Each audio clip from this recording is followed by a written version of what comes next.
Hello guys, welcome back to our channel. ఇంకా మన channel ఎవరైనా సబ్స్క్రైబ్ చేసుకొని వాళ్ళు ఉంటే సబ్స్క్రైబ్ చేసుకోండి. అండ్ ఇక్కడ నేను లేచేసరికి మా మమ్మీ టిఫిన్ ప్రిపేర్ చేసేసారు అండ్ మా నాయనమ్మ అయితే మ్యాంగోస్ పంపించారు. సో నేను మా హస్బెండ్ కలిసి ఒక బిగ్ డెసిషన్ అయితే తీసుకున్నాం. ఆ వర్క్ గురించి నేను అమ్మ వాళ్ళ ఇంటికి వచ్చాను అనమాట. సో మేము వెళ్ళిపోతున్నాం అనమాట.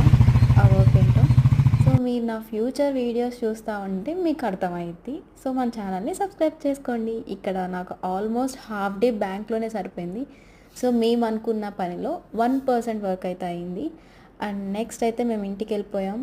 ఇంకా ఈవినింగ్ అయింది, కజిన్స్తో కలిసి బయటకు వచ్చేసాము. సరదాగా అట్లా మాకు దగ్గరలో ఆల్ఫా ఉండిద్ది అనమాట. సో అక్కడ కొంచెం సేపు కూర్చొని మాట్లాడుకుంటూ ఉన్నాము. ఈ ట్రిప్ ప్లాన్ చేసామన్నమాట. మేము ట్రిప్ ప్లాన్ చేసినప్పుడల్లా వరదలు అన్నీ వస్తూ ఉంటాయి, అవి కామన్ అనుకోండి. ఇంకా వర్షం పడుతుందని ఇంటికి వెళ్ళిపోయాము. సో వెళ్ళే దారిలో నాకైతే పానీపూరి కనిపించింది. మన అమ్మాయిలు వర్షం వచ్చినా, సునామీ వచ్చినా, వరదలు వచ్చినా పానీపూరి కనిపిస్తే ఆగరు కదా. సో పానీపూరి అయితే తినేసాము. సో పానీపూరి లవర్స్ ఎవరంటే కమెంట్ చేయండి. And thanks for watching. Bye.